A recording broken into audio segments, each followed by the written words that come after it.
அல்ஹம்துலில்லாஹி ரபில் ஆலமீன். அல்லாஹும்ம ஸல்லி அலா முஹம்மதின் வல ஆலி முஹம்மதின் வபாரிக் வசல்லிம் அலைஹி. அஸ்ஸலாமு அலைக்கும் வரஹ்மத்துல்லாஹி வபரகாத்துஹு. வெல்கம் டு வாய்ஸ் ஆஃப் ஈமான். எல்லாரும் எப்படி இருக்கீங்க? நல்லா இருக்கீங்களா? அல்ஹம்துலில்லாஹ். அல்லாஹ் சுப்ஹானஹு வ தஆலா உங்களுக்கு நீண்ட ஆயுளையும் ஆரோக்கியத்தையும் வழங்க வேண்டும் என்று துவா செஞ்சு ஆரம்பிக்கிறேன்.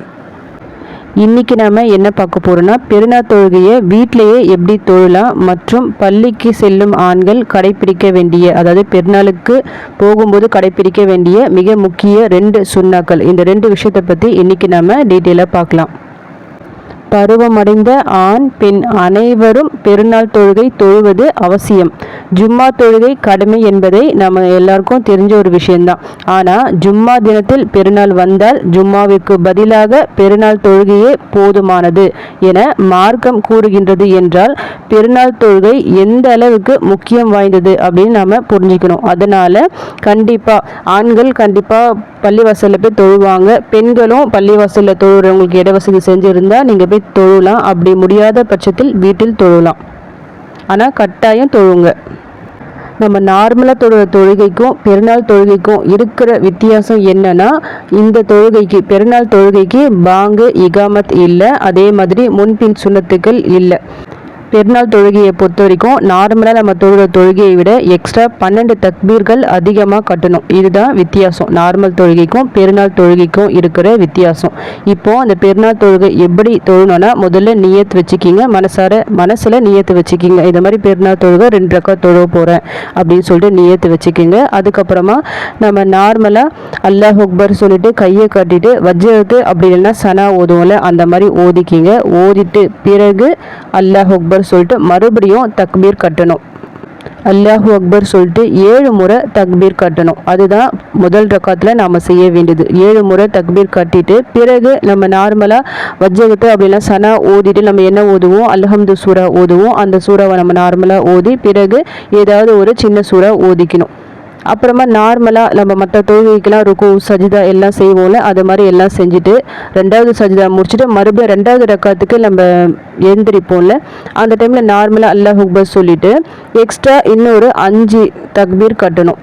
அதாவது சஜிதாவிலேருந்து எழுந்திரிக்கும் போது அல்லாஹ் அக்பர் சொல்லிட்டு நார்மலாக நம்ம எழுந்திரிப்போம்ல, எல்லா தொழுகைக்கும் அதே மாதிரி எழுந்திரிச்சு நின்றுட்டு 5 முறை தக்பீர் கட்டணும். 2வது ரக்காத்தில், முதல் ரக்காத்தில் 7 முறை தக்பீர், 2வது ரக்காத்தில் 5 முறை தக்பீர் கட்டி பின்ன நம்ம நார்மலாக எல்லா தொழுகையும் எப்படி தொழுவோம், அல்ஹம்து சூரா ஓதி துணை சூரா ஓதி அந்த மாதிரி நீங்கள் நார்மலாக தொழுது சலாம் கொடுத்துடணும். இதுதான் பெருநாள் தொழுகை தொழுமுறை. இதில் நம்ம ஃபஸ்ட்டு தக்பீர் கட்டுவோம்ல, நார்மலாக எல்லா தொழுகைக்கும் இப்படி அல்லாஹ் அக்பர் சொல்லி கையை கட்டும் போது கையை உயர்த்தி நம்ம கட்டுவோம். அதில் எந்த பிரச்சனையும் இல்லை. ஆனால் அதுக்கப்புறமா அதிகமாக சொல்லப்படுற தக்பீர், அதாவது எக்ஸ்ட்ரா 7 தக்பீர் சொல்கிறோம், அதே மாதிரி 2வது ரக்காத்தில் 5 தக்பீர் சொல்கிறோம்ல, அந்த தக்பீருக்கு கையை உயர்த்தி கட்டணுமா இல்லைன்னா அப்படியே சும்மா அப்படியே வாயால் சொன்னால் போதுமா, அந்த ஒரு விஷயத்தில் அறிஞர்களுக்கு மத்தியில் கருத்து வேறுபாடு உள்ளது. எதுக்காகனா இந்த கருத்து வேறுபாடு, மேலதிகமாக கூறப்படும் தக்பீர்களில் கையை உயர்த்துவது பற்றியோ உயர்த்தாமல் இருப்பது பற்றியோ எந்த ஆதாரபூர்வமான ஹதீஸ்களும் இல்லை. இதுதான் இதற்கான காரணம். பெரும்பாலான அறிஞர்களின் கருத்துப்படி பெருநாள் தொழுகையை பொறுத்த வரைக்கும் கையை உயர்த்துவதே சிறந்தது அப்படின்னு சொல்றாங்க.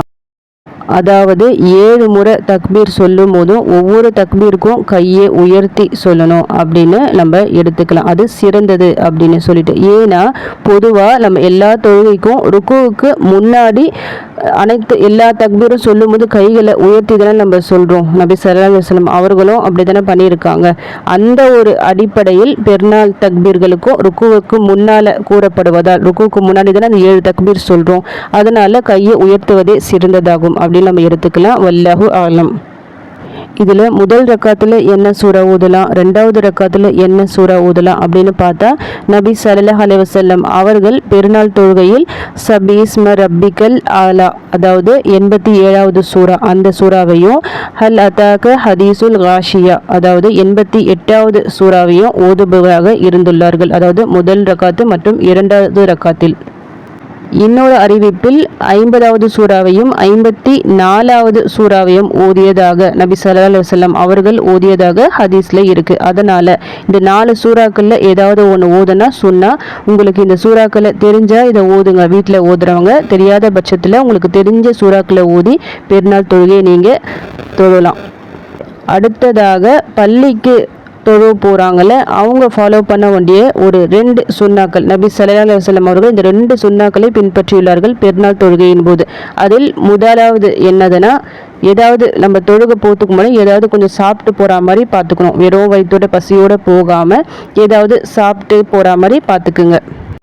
நபி ஸல்லல்லாஹு அலைஹி வஸல்லம் அவர்கள் பெருநாள் தொழுகைக்கு போகும்போது சில பேரிச்சம்பழங்களையாவது சாப்பிடாம அவங்க போனதா இல்லை அப்படின்னு ஹதீஸில் பதிவாயிருக்கு. அதனால் அந்த சுன்னாவை நம்ம பின்பற்றினோம்னா நீங்கள் கட்டாயம் பேரிச்சம்பழத்தை சாப்பிட்டு போகிற மாதிரி பார்த்துக்குங்க. பேரிச்சம்பழங்களை பொறுத்த வரைக்கும் ஒற்றைப்படை அந்த எண்ணிக்கையில் சாப்பிட்டா இன்னும் சிறந்தது. அதாவது 1, 3, 5, 7 அந்த மாதிரி எண்ணிக்கையில் சாப்பிட்ற மாதிரி பார்த்துக்குங்க.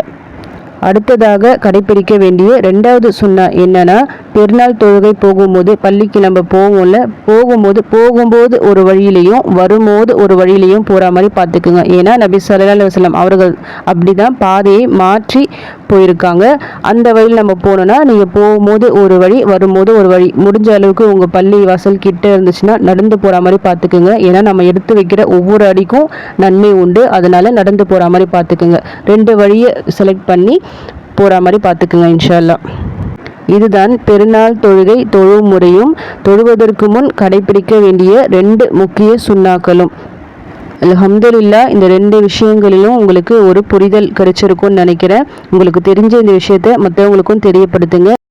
வாய்ஸ் ஆஃப் ஈமான் இந்த சேனல் சார்பாக உங்கள் எல்லாருக்கும் நோன்பு பெருநாள் வாழ்த்துக்களை நான் தெரிவித்துக் கொள்கிறேன். தக்கபல்லாஹு மின்னா வ மின்கும். ஈத் முபாரக். இந்த வீடியோவை அதிகமாக ஷேர் பண்ணுங்கள். இன்ஷா அல்லாஹ் அடுத்த பதிவில் சந்திக்கலாம்.